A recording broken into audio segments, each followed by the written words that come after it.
buat nutrisinya sama untuk melindungi si fetus atau bayinya kan. Habis itu kalau tiroid hormon ini dia penting banget untuk development of CNS atau central nervous system untuk bayinya. Lalu ada nih HCG, HCS, HPL. Nah HCG ini human chorionic gonadotropin ini dia fungsinya untuk menjaga korpus luteumnya sama untuk menstimulasi produksi hormon progesteron, sama dia penting untuk pregnancy test. Jadi ketika pregnancy test itu yang dicek itu adanya hormon ini atau enggak.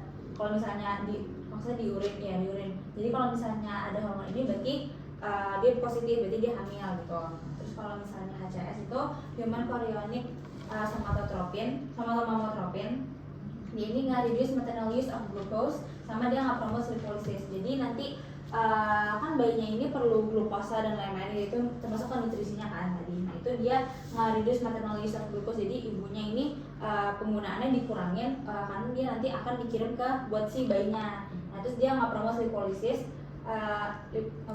karena kan pemecahan lemak kan, jadi ada glukos sama ada si fatty acidnya tadi untuk nutrisinya. Terus ada HPL, human placental lactogen. Dia ini fungsinya untuk nge-decrease insulin, nge-promote lipolysis dan gluconeogenesis pada ibu. Jadi nanti ibunya ini dapat fatty acid sama dapat glukosa itu karena si HPL ini. Jadi nanti dia menyebabkan si sel-sel ibunya itu ntar dia resisten terhadap insulin. Jadinya glukosa dan fatty acid itu akan diberikan ke bayi.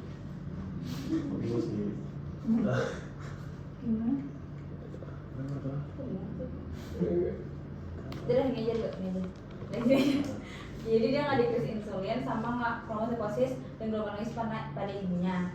Nah terus ada relasi sama CRH. Kalau relasi ini fungsinya dia nggak relaks ligamen yaitu si simfisis pubisnya. Jadi nanti si pelvic inlet sama pelvic outletnya itu ya bisa jadi ngerelaks, jadi ya nanti fungsinya buat pas melahirkan. Kalau CRH ini dia buat lung development sama produksi surfaktan. Nah surfaktannya ini penting biar bayinya itu bisa nafas. Jadi kalau misalnya surfaktannya itu dia decrease atau misalnya dikit, itu dia nanti menyebabkan alveoli dari si bayinya itu pada paru-parunya itu akan collapse. Nah jadi akan bisa menyebabkan infant respiratory distress syndrome. Nah terus ada kurva ini, jadi itu namanya oxygen hemoglobin dissociation curve. Jadi dia tuh bisa ngegeser ke kanan atau bisa ngegeser ke kiri. Pertama yang ngegeser ke kanan dulu, penyebabnya itu memang ini, jadi pressure CO2 nya naik. Pokoknya bayangin aja kalau misalnya orang itu lagi olahraga, misalnya dia olahraganya itu right arm ya, berarti nanti dia akan nyebar oksigen tuh ke tangan kanan itu, karena tangan kanan itu lagi olahraga kan. Jadi ntar tangan kirinya itu dia kurang nih oksigennya, jadi nanti oksigen di HB-nya itu akan dikirim ke tisu yang ada di tangan kanan, karena tangan kanan tadi lagi olahraga kan. Jadi ini anggap aja faktor-faktornya itu kalau misalnya lagi olahraga. Nah terus shift to the right itu, jadi nih ini kan yang normal nih, yang nggak putus-putusnya yang normal. Nah kalau misalnya dia ke kanan itu nanti dia akan turun, jadi si pressure O2 nya itu turun. Jadi ini decrease O2 in the HB, jadi saturasinya dia akan turun, tapi increase O2 di tisu. Jadi nanti kalau misalnya ke kanan, nggak bisa kanan itu tuh dia memberi, jadi nanti oksigen yang ada di HB itu akan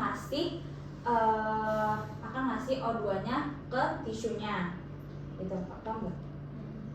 Ya gitu. Itu kalau shift to the right, ini lihat aja kan tadi di sini jadi turun saturasinya. Nah, terus kalau misalnya shift to the left, ini basically opposite dari ini, cuma dia ada karena ada HB sama HBF. Ya, kita nggak usah bilang ini, udah yang ini dulu.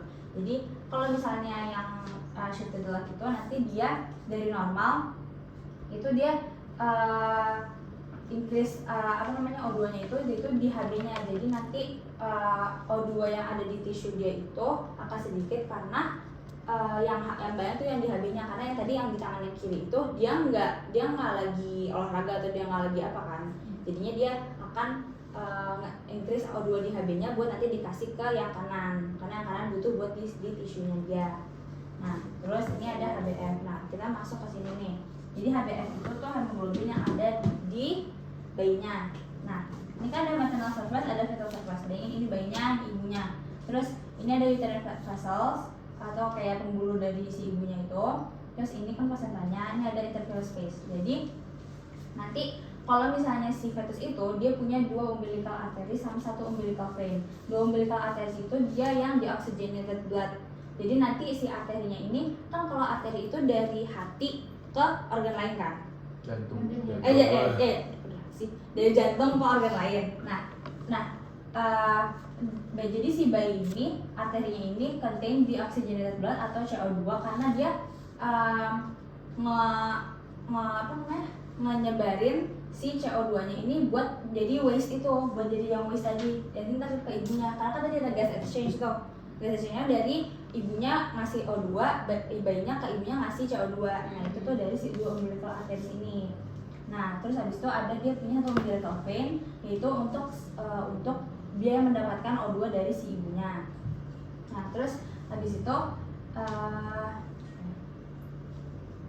nih, terus ada ini tuh penjelasannya yang tadi si ini HbF ini. Jadi kan si bayinya ini punyanya hemoglobin S, sedangkan ibu punya hemoglobin A. Jadi ketika ada gas exchange itu, jadi oksigennya itu nanti stays in the fetus karena tadi kalau misalnya shift to the left itu dia atau si HbF ini dia banyak istilah itu dia kayak pengen punya sendiri gitu. Jadi nanti O2-nya itu yang akan dia simpan buat diri dia sendiri karena kayak O2-nya tuh punya gue gitu loh.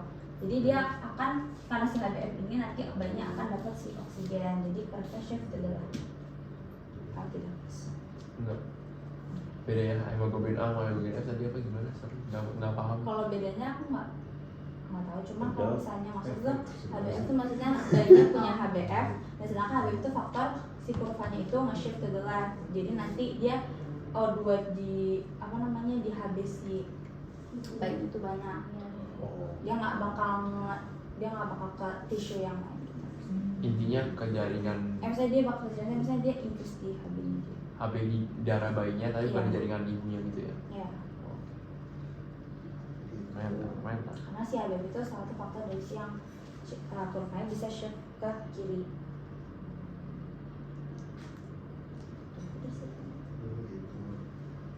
Ini ada di sini. Jadi gue.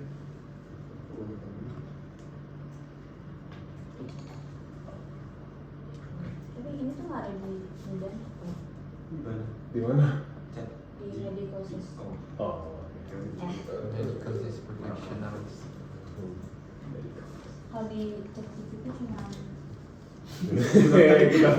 Berarti ngecek. Hah? Berarti ngecek. Ngecek apa? Ngecek ChatGPT di Iya, janda. oh, Cuma kirain. banyak